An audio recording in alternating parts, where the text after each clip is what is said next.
ایک نوجوان میرے پاس آیا، کہا جی میرا بیوی سے جھگڑا رہتا ہے، بہت سخت ہو جاتا ہے، مجھے کوئی تعویذ دے۔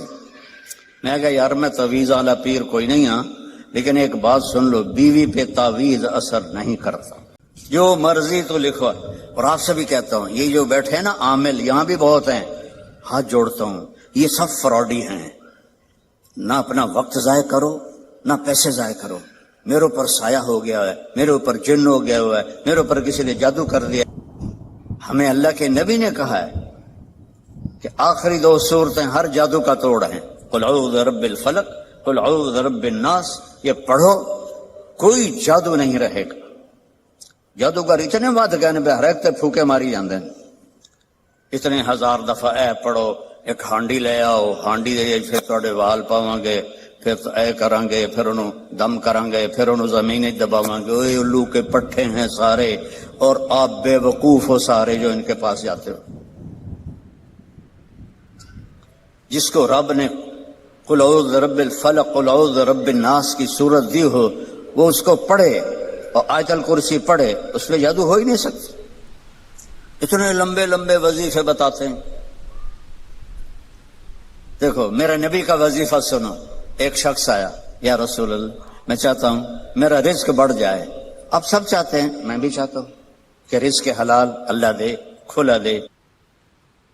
سوشل میڈیا دیکھو، وہ کتنے وظیفے بتا رہے ہیں، اور میں نبی کا وظیفہ بتاتا ہوں، سب کر سکتے ہو۔ آپ نے فرمایا ادم علی الطہارہ یوسع علیک رزق، با وضو رہا کر، تیرا رزق بڑھ جائے گا۔ بتاؤ کوئی زور لگتا ہے؟ میں پچھلے 30 سال سے باوضو رہتا ہوں، جب سے میں نے یہ حدیث پڑھی، سوتا بھی وضو کے ساتھ، اور جب وضو میرا نہ ہو تو مجھے لگتا ہے کوئی چیز میرے اندر سے نکل گئی ہے، خالی خالی پن محسوس ہوتا ہے۔ وضو والے سے شیطان ڈرتا ہے۔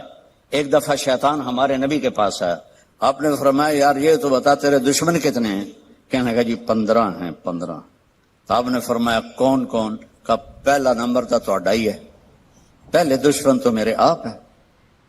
پھر اس نے کہا وہ مومن اور مومنہ جو باوضو رہتے ہیں وہ میرے بڑے دشمن ہیں، ان سے مجھے بڑا ڈر لگتا ہے۔ وضو کر کے سو، موت آئی شہید مرو گے۔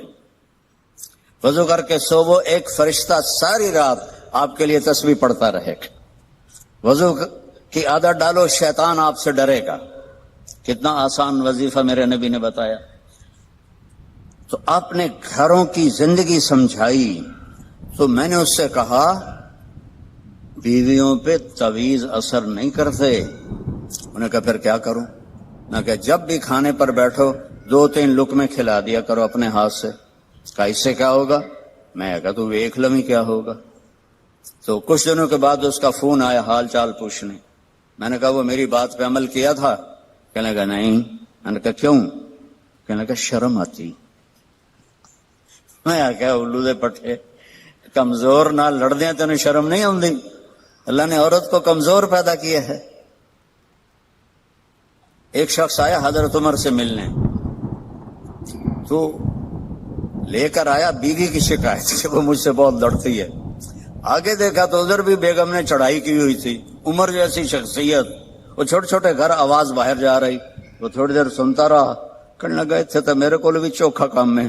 وہ پیچھے مڑنے لگا، حضرت عمر کی نظر پڑ گئی۔ وہ بھائی خیریت کیسے آئے تھے؟ کہا جی جس کام واسطے آیا سی ادھر اتنے بھی ڈھیر سارا ہو رہا ہے، میں تانوں کی دساں۔ کہنی کیا ہے؟ کہا میری بیوی میں اس سے بہت لڑتی ہے۔ تو میں نے دیکھا آپ تو امیر المومنین، اتنی ہیبت تھی۔ نائی ان کی داڑھی کا خط بنا رہا تھا، ان کو چھینک آئی حضرت عمر کو، تو نائی کا پیشاب نکل گیا روب سے۔ تو وہ کہنے لگے آپ تو اتنے روب والے آدمی ہیں، وہ بیوی آپ کو کیا سنا رہی تھی؟ کہ دیکھو میرے پیارے، اس نے میرے بچوں کو پیٹ میں پالا، 9 مہینے اس کی تکلیف اٹھائی، اور ایک نہیں جتنے بچے پیدا ہوئے۔ یہ تکلیف جو عورت پہ گزرتی ہے وہ ہم تو نہیں جان سکتے۔ پھر اسے ان کو دودھ پلایا، پھر وہ میرے کپڑے دھوتی ہے، پھر وہ میرے لیے کھانا بناتی ہے، پھر وہ میرے گھر کو صاف ستھرا رکھتی ہے۔ تو اگر تھوڑا بہت وہ بول پڑے تو یہ تو بہت چھوٹی چیز ہے جو اس کا میرے اوپر احسان ہے۔ میں نے کہا جا، کھانے کا وقت تھا دوپہر کا، اس کو لقمہ کھلا پھر مجھے بتا۔ تھوڑی دیر کے بعد اس کا فون آیا، کہا مولانا صاحب وہ تو عجب ہی ہو گیا۔ میں نے کہا کیا ہوا؟ کہا میں نے اس کے منہ میں لقمہ ڈالا تو اس کا منہ ایسے کھلا رہے گا اور کہنے لگی کس نے پٹی پڑھائی ہے تمہیں؟ تو خود تو نہیں کر سکتا۔ کہنے لگا مجھے مولوی طارق جمیل نے یہ پٹی پڑھائی۔ تو اس نے ایسے جھولی اٹھائی اور انہوں نے کہا اللہ مولوی طارق جمیل کو اور اس کے بچوں کو زندگی دے جس نے تمہیں انسان بنا دیا۔ اچھا، ہمارے راجپوتوں کی ایک شاخ ہے رنگڑ، یہ بہت ہی کڑوے ہوتے ہیں، جیسے کریلا نہیں کڑوا ہوتا، ایسے وہ بائی نیچر کڑوے ہوتے ہیں۔ تو ایک ہمارے دو جماعت میں میرے ساتھ وقت لگاتے رہے مسلسل۔ اچھا، میں یہ گھر کی زندگی بتاتا ہوں، عام طور پر علماء نہیں بتاتے، صرف عبادت پہ اٹک جاتے ہیں۔ تو میں نے ایک دن ان کو فون کیا، آگے ان کی بیگم نے اٹھایا، کون بول رہا ہے رنگڑی میں؟ میں نے کہا طارق جمیل بول رہا ہوں۔ اچھا، میں نے کہا صدیق بھائی کدھر ہیں؟ باہر گیا ہے۔ میں نے کہا بتا دینا اس کو میں نے فون کیا تھا۔ کچھ عرصے بعد اس کا فون آ گیا صدیق بھائی کا، اور ہنستا جا رہا۔ میں نے کہا کیا ہوا بھائی صدیق؟ کب میں گھر آیا تو میری بیگم نے کہا کہ وہ تھارے مولوی کا فون آیا تھا۔ میں نے کہا کون سا؟ کبھی جس نے تمہیں رنگڑ سے انسان بنا دیا۔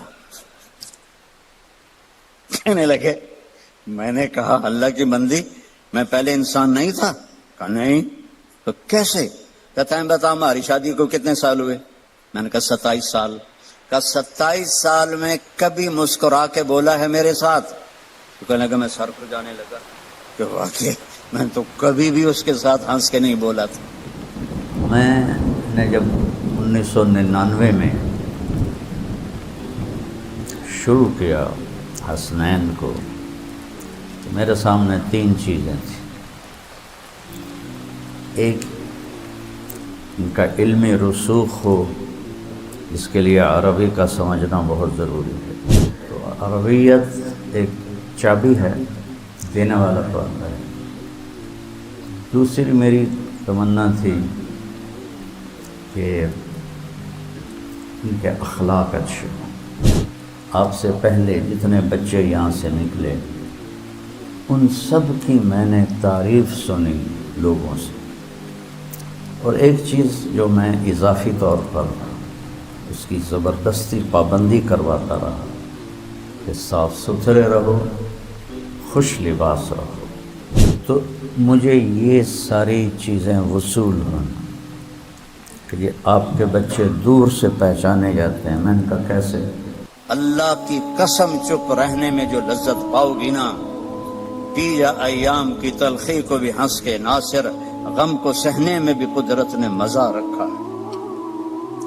چپ رہنے میں اتنی عافیت ہے جس کی انتہا کوئی نہیں۔ غصے کو برداشت کریں اللہ کے واسطے، غصے کو پینا سیکھیں، اپنے لہو کے گھونٹ پی، زخم پہ زخم کھا کے جی، آہ نہ کر لبوں کو سی، عشق ہے دل لگی نہیں، معاف کرنا سیکھ لو، ہونٹ سینا سیکھ لو۔ آپ سے زیادہ خوشحال کسی کی زندگی نہیں ہوگی۔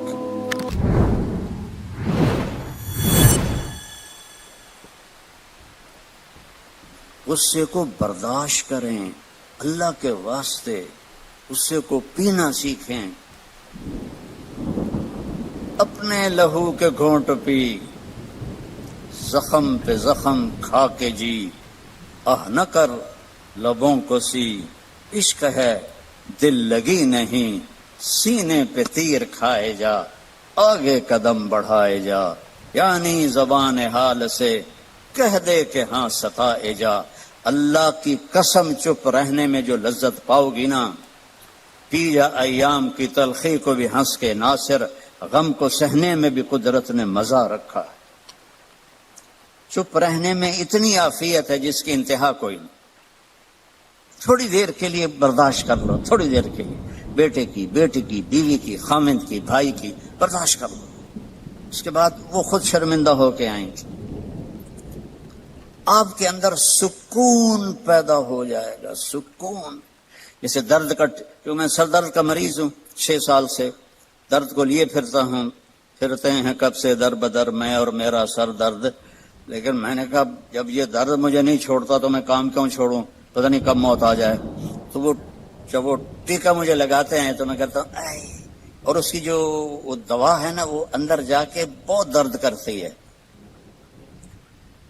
لیکن تھوڑی دیر بعد جب میرا سر کا درد چلا جاتا ہے میں کہتا ہوں الحمدللہ، یہی میں آپ کو ٹاسک دے رہا ہوں، چپ رہنا سے. اور ایک اپنے گھر کا اور لطیفہ سناتا ہوں.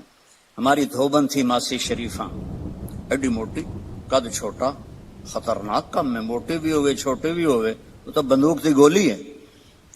تو وہ آئی میری بہن کے پاس، بی بی اے میری نواں میرے نال بڑا لڑدی ہیں، یہ میری بہو ہیں بہت لڑتی ہیں میرے ساتھ، میں نے ایسا تعویذ دے کہ میری نوکر بن جاؤں. لڑتی آپ تھی، مجھے ایسا تعویذ دے کہ ساری میری نوکر بن جائے. تو میری بہن کو تو پتا تھا کہ ماشاءاللہ آپ سوا سیر ہے. تو اس نے ایک کاغذ پہ الٹے سیدھے لگا کے نا نشان، اس کو رول کر کے ایک چھوٹا سا تعویذ بنا دیا اور کہا ماسی شریفہ جب تیری لڑائی ہونے لگے تو یہ تعویذ تو نے یہاں رکھ کے تو اس کو دانتوں میں دبا لینا ہے اور اس تعویذ کو گرنے نہیں دینا، تو تیری لڑائیاں ختم ہو جائیں گی. اب آپ سمجھ گئے ہوں گے کہ میری بہن نے کیا کیا، اسے چپ کرانے کے لیے. اب ہمارے ہاں تعویذوں کا بڑا مانا جاتا ہے، تعویذوں کو. ہفتے بعد آئی، شریف فوت ہو گئی ہے، بی بی میری تو لڑائیاں ہی ختم ہو گیا، تو کیوں جا تعویذ دیتا ہے؟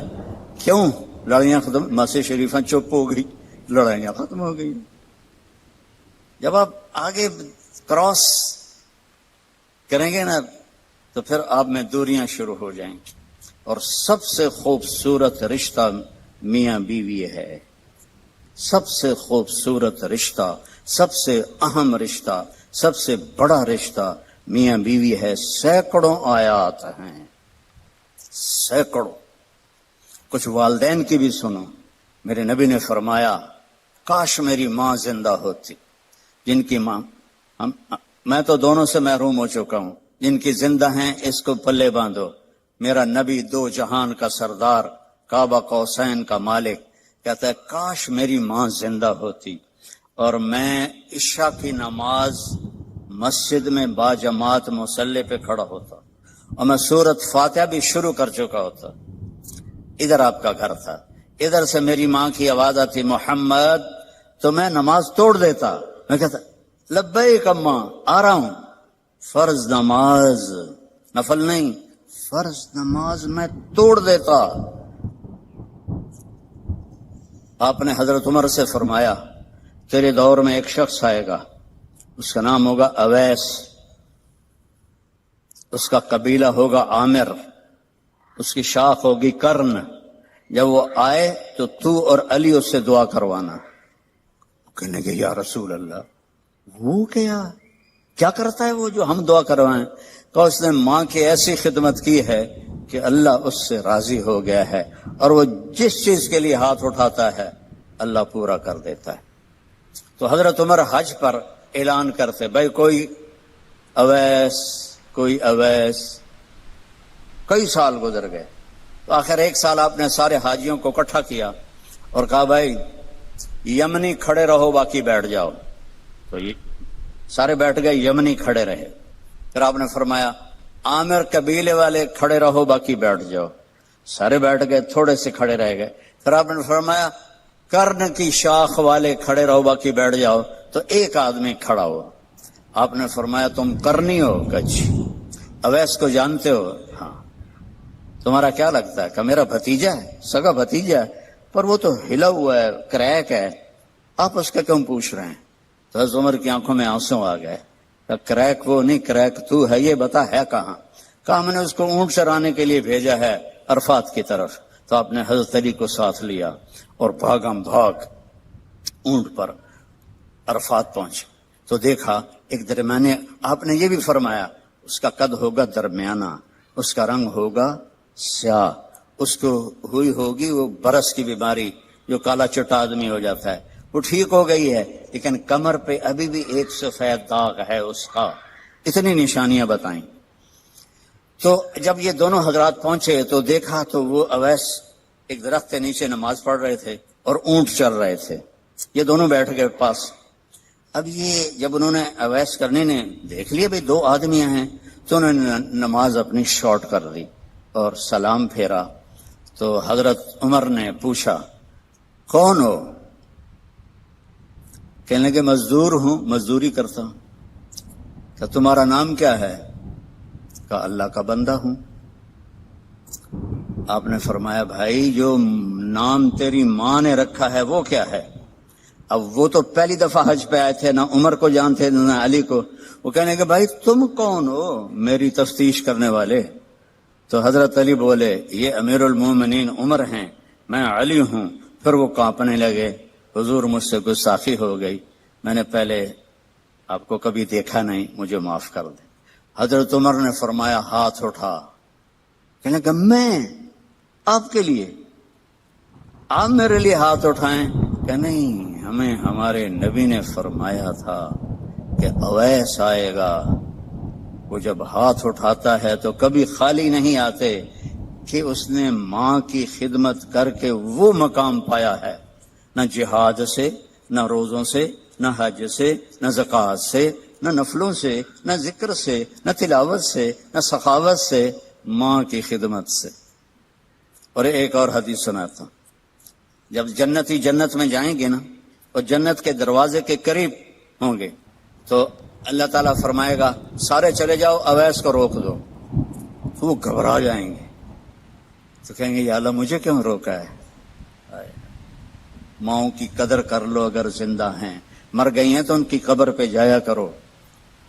باپ زندہ ہیں تو قدر کر لو، مر گئے تو ان کی قبر پہ جایا کرو. تو اللہ فرمائیں گے اویس پیچھے دیکھو. جو پیچھے دیکھیں گے تو جہنم کے لوگ ایمان والے جو جہنم میں ہیں، تو اللہ تعالیٰ فرمائیں گے اپنی انگلی کو پھیرتا جا، جدھر جدھر تیری انگلی پھرے گی تیرے تو فیل سب کو جنت میں ڈال دوں گا جو تو نے ماں کی خدمت کی. نوجوان لڑکے لڑکیوں سے کہتا ہوں اپنی ماؤں کی قدر کرو، اپنے والدین کی قدر کرو. خاوند اور بیوی سے کہتا ہوں ایک دوسرے کو عزت دو، چپ رہنا سیکھو. اگر میں گرم ہوتا ہوں تو بیوی چپ ہو جائے، بیوی گرم ہوتی ہے تو میں چپ ہو جاؤں، تھوڑی دیر میں محبت قائم ہو جائے گی. اور خاوند اور بیوی کبھی لڑ بھی پڑیں اور پھر خود ہی صلح کر لیں تو اللہ ان کے پچھلے سارے گناہ معاف کر دیتا ہے. یہ اتنا بڑا رشتہ ہے. تو یہ ایک خوبصورت زندگی ہے، اس میں عبادات اتنی ہیں اور معاشرت اتنی ہے.